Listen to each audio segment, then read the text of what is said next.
สบายดีพ่อแม่พี่น้องสบายดีที่ทุกท่านนี่พ่อกับสองมีพี่น้องเอ้ยอันเกิดเหตุบ่คาดคิดพี่น้องผู้รถเสียหลักเขาหลักเสาไฟอยู่สั่น แม่ เฮ้อ มาน้อย มาหน่อยจะเห็นมัน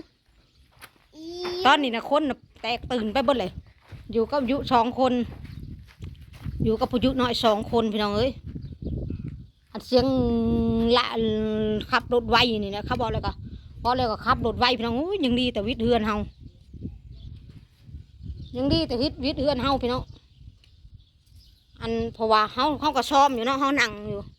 เฮานั่งขับรถนี่เร่งควันกุมวิววิววิวไปนี่นะเสียงวิววิววิวพี่น้องเอ้ยขับรถนี่เฮาซ้อมเฮาก็นั่งเนาะเขาก็นั่งซ้อมวิววิววิววิววิววิวไปนี่เนี่ยปั้นกุ้มจนสิบเห็นโหลดขี้ดินจนสิบเห็นโหลดไปเนาะควันไปนี่ขี้ดินจนสิบเห็นโหลดเสียงวิววิววิววิววิววิววิวไปควันกุ้มไปนี่ไปละผู้เด่นไปก็บริไกลเขาได้นี่บริวิตไกลเขาได้นี่เดี๋ยวเห็นบอกทานผู้ชมเดี๋ยวรถนี่นะหันนะยังดีนี่ยังดีแต่วิทย์เฮือนเฮานี่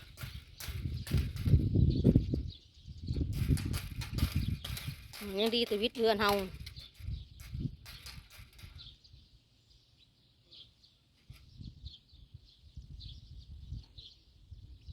วิววิววิววิวไปปุ๊บยังใครแต่บอกไปผ่าใส่ผู้ยายผู้เลี้ยงงัวยันหันใครแต่บอกไปตำยายผู้เลี้ยงงัวยันหันตำยายผู้เลี้ยงงัวนะหันพอแห้งยายผู้เลี้ยงงัวนะหันวิววิววิววิวไปเพราะว่าเขาก็ซ้อมอยู่เนาะเขาก็นั่งซ้อมอยู่เนี่ยนะวิววิววิวไปเพราะว่าฟาดเขาในหัวในเสาไฟเชียงบลับพี่น้อยลักหัวเสาไฟหักบลับผาดรถผาดเขาบลับเขาก็รถเสียลักแล้วว่ะวิววิววิวไปงูปีนรถพี่น้องเวกเขาหัวเลยเขาก็ซ้อมไปนี่นอนใกล้เฮือนเขานี่เขาก็นั่งซ้อมเฮือนนี่ว่าเสียงขับรถกระดกกระดิเอาวิววิวควันกุ้มไปเนาะเขาก็นั่งซ้อมอยู่แม่พายุตายไปขับกระดกกระดิเอาไปตำหัวตายเนาะอาจารย์ตำหัวเขาตายเนาะฉันครับกระดกกระดิอาจารย์หัวลิกลัวทันอาจารย์ไปปตันหอดเข้าหนุ่มผวาไปปตันหอดทันใดซะเพราะว่าเสียงปลอพี่น้องเขาก็ซ้อมเนาะโง่เขาหัวเลยควันกุ้มรถเวเขาหัวเพียงบลับพี่น้องเฮ้ยโอ้เขาไปไกลบ่ได้ดอกย่านพี่น้องสันเซน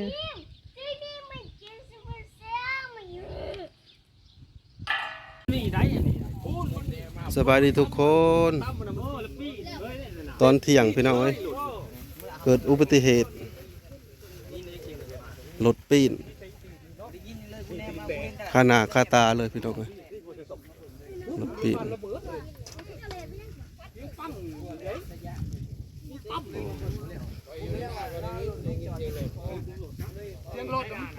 โอ้เอาเล่นมันหันมันจะพักกระท่วงให้โหลดออกไปถือเนี่ย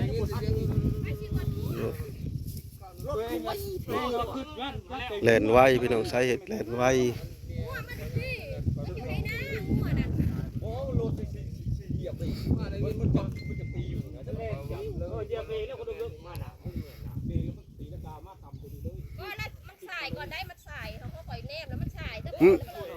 มันสายตะเฮือนน่ะแบบโหลดเซ็ตด้วย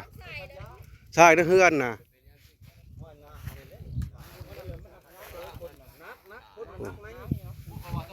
เบิ่งสภาพพี่น้องเบิ่งสภาพของรถ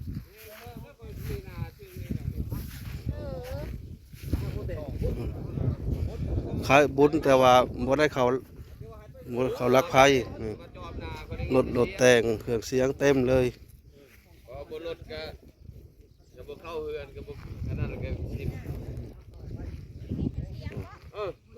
พวกคูณ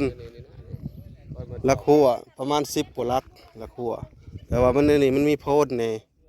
ยโพนยังลากมาพอพี่โพนแตกเลยโพน ได้ยินเสียงรถเล็กน้อยเขาแล่นปืดๆมาแล้วเขาแล่น แม่นโพดหน่วยมักใหญ่แล้วนี่นั่นละขวดหมุนไปเลยโ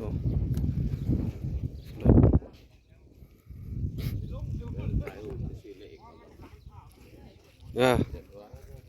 ชื่อเอาเลขอัน00 008881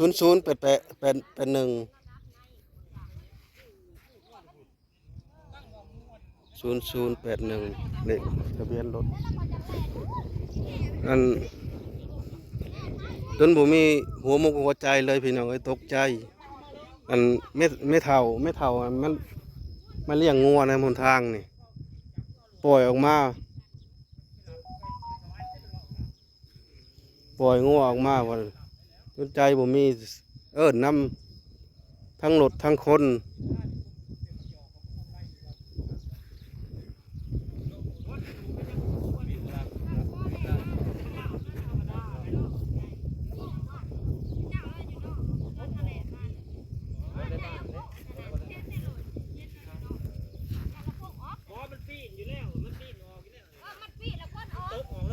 รถบ่มันไขออกนะคุณน่ะมันไขอ๋อคงได้เห็นประตูไขขังนี่บ่มันไขวางไหนเด้อฮะคนพงออกมันตกออก คนพงออกคนนี่มันปีนคนนี่พงออกมันพลิกมาได้มันปีนพับมามันคนตกออกก่อนตัวนั้นนี่มันมาช่วยเขามาตำนี่ก็แห้ง ก็คือว่าผ้าเครื่องเลยคือว่าคนนะคูณกับเก่าตานมันปีนแล้วคนสิพงออกนี่คันย่อเข้าไปปานนี้นะคนน่ะบ่เหลือจะก็เปิดเพลงพร้อมบ่จักบ่ได้เปิดเลยว่าได้ยินแต่เสียงปิดไปแล้วก็ตัวเองมึงแม่นเข้าห้านเขายังเข้าเหือสั่นบับสั่นหยังสั่นนี่เป็นห่วงนั้นไม่เฒ่ามาเลี้ยงงัวมันบ่ได้ว่าบ่ได้ยันคน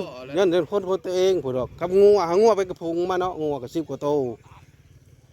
มันก็สิลูกใครแม่นว่ามันลาอยู่นั่นนี่นะมันก็สิลูกมาเบิดทั้งงัวทั้งคนน่ะแม่นบ่ทันเนาะบ่ทันแต่แนมนั้นแสงตายังบ่ทันแนมน่ะความแล่นนั่นเครื่องกับอันนี้ได้คือมันเนี่ยเบิ่งเสาไฟฟ้ามันพลาดบ่อันนี้นะมันเอากคูนมานี่กคูนนี่พอเอาเก็บกคูนบักใหญ่เลยกคูนเตาทางยังก็คือเซโลอุ่นในก่อนปีนั่นก็ฟาดแซ่มันมีเสามีลักนั่นกันมีหม้อแบงอีกโอ้ยงัวจังว่าบ่ได้งัวน่ะบ่ได้ตำ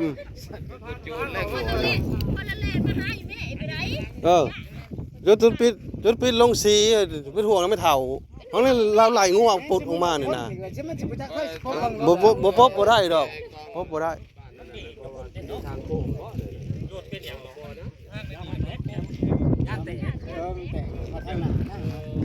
ได้ยินได้เสียงต่ำนั่นจะเกิดสีแตกก่อนหรือได้มันลมพัดพี่น้อง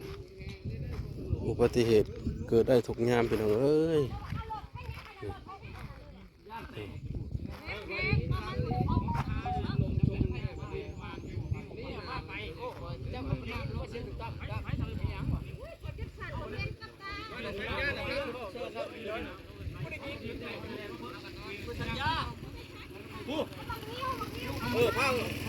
อัน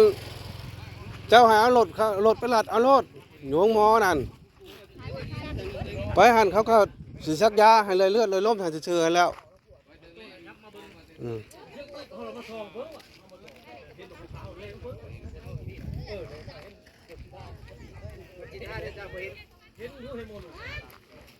สีท่าน่ะบ่ได้อยู่ในรถสีท่านั่น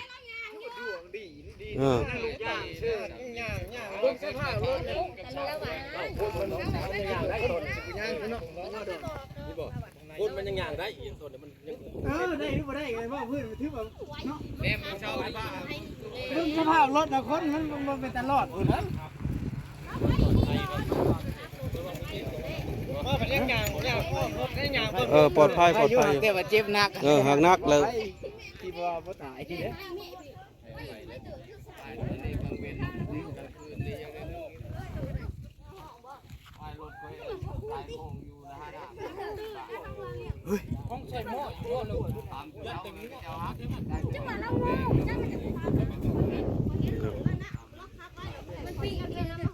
ไว้คอยคิดว่ารถตามไม่เท่าผู้ใดคนนั้นเออ บ่จักทางปุ๊บเด้อทางรถชา บ่จักทางปบใครแต่ว่าเราอยู่พุ่นมาพอเห็นอยู่พุ่นโอ้ยมีแฮงเด้อว่ะเออ มันยังก็บ่จักทางปุ๊บไอ้คนก็สิเลยบ่ได้รถมันสายเนาะ แม่น จะมันสิไปทางใด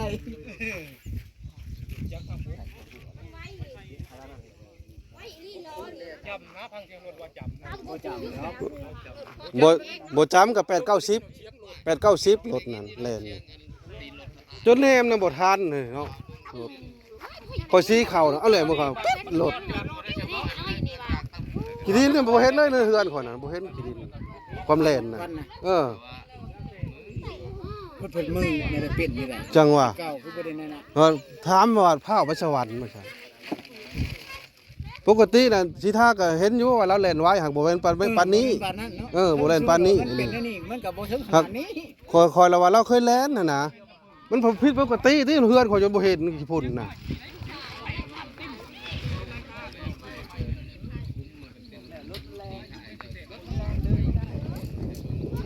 มาเลี้ยวมาชุดขี้พุ่นว่าเพราะว่าเขาเพราะว่าอ้าวว่ะแม่บอกเจ้ยมาเอิ้นไม่มีก็มาเอิ้นบาดนึงอ้าวย่างเลี้ยวมาก็เห็นเราอยู่นอกพี่ว่ารถพระจอดอยู่ผู้เพราะว่าเราตกอ๋อคันมันบ่ตกอ๋อ สิแม่นมันผิดกันพุ่งเลย มันพงคันบ่พงก็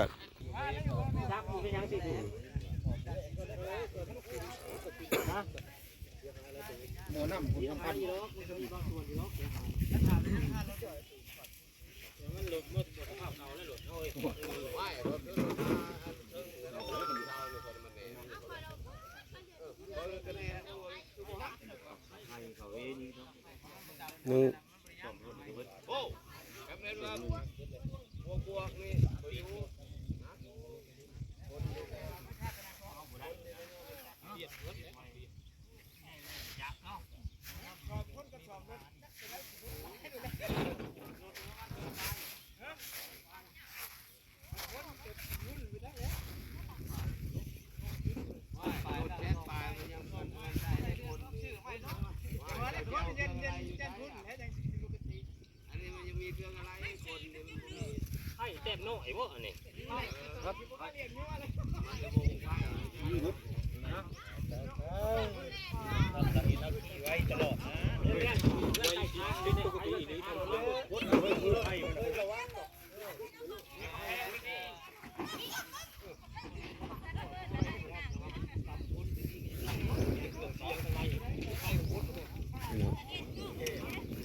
พระของรถ ปาดแล้วเสียงแตกน้อยก็มีแตกใหญ่ก็มี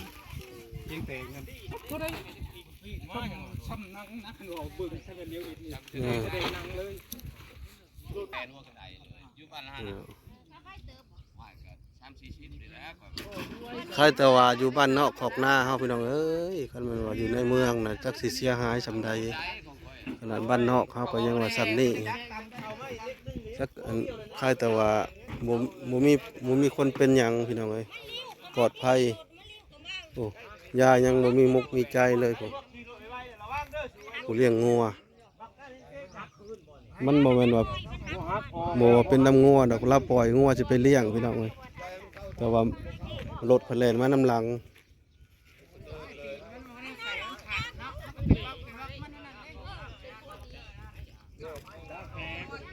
เป็นบ่มีหัวมุกหัวใจยันเสียคนหรือว่าสำงัวนี่ก็บ่เป็นหยังดอกคนน่ะติ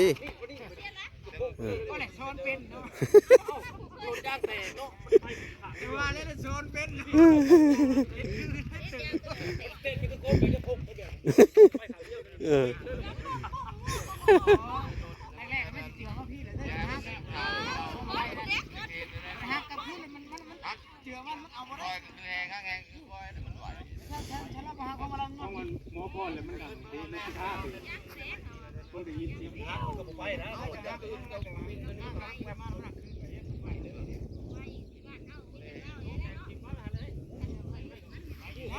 ก็ทั้งขนาดนี้เห็นว่าธรรมดาอยู่นะ เราเคยทำไว้แปลว่าคนนั้นเคยเล่นบอยนั้นมาปีนฉันนี่หวายวันนั้น ก็ทำเป็นก้อนแล้วจะเขาคูณ อืม รักคูณ ต้นทุนต้นขี้กับมันจะพาโทษอันนี้เนี่ยอยู่ได้ยังช่องเบิ้งว่ะ เป็นห่วงนะไม่เท่านี่แล้วเป็นห่วงนะคิดว่ารถน่ะบ่ได้เป็นหยังยันแต่ตํแต่ไม่เท่ากับมันงัวคิดว่านะขี้พุ่นน่ะบ่เห็นหยังเลยเลี้ยวมาน่ะขี้พุ่นเอ้ยขี้พุ่นมาแต่เฮือนน่ะเรียกว่า 2-3 นาทีผมจึงได้ว่าจ้างมาเพราะไม่เท่าเพราะเห็นยืนอยู่แล้ว คนนั่งอยู่จนนอนแนมน้ำ พอสีเขานะฮะน่ะจนแนมบ่เห็นเป็ดโลดๆปัดโทแนมบ่ทันเล่นรถป้าตัว ว่าป้นอันนี้มันบ่น้อยเนาะ เงาตาด เงาตาลบักใหญ่หนึงมึงสะไปมึงก็มันสะไปนะผู้คนรถ มันพันบกข้างเงาตาดนี่พอดีเขาก็ผ่านเข้าไปเลย บ่ได้อยู่เขาเสาไฟน่ะทำนี่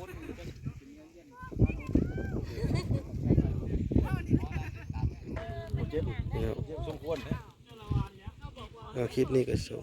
ฝากไว้สำนี้เด้อพี่น้องกดไลค์กดแชร์กดติดตามเบิ่งเด้อพี่น้องเป็นสติเตือนใจให้บ่ทุกผู้ทุกคนผู้ขับรถขับเรือนี่แหละอุบัติเหตุพี่น้องเกิดได้ทุกเวลา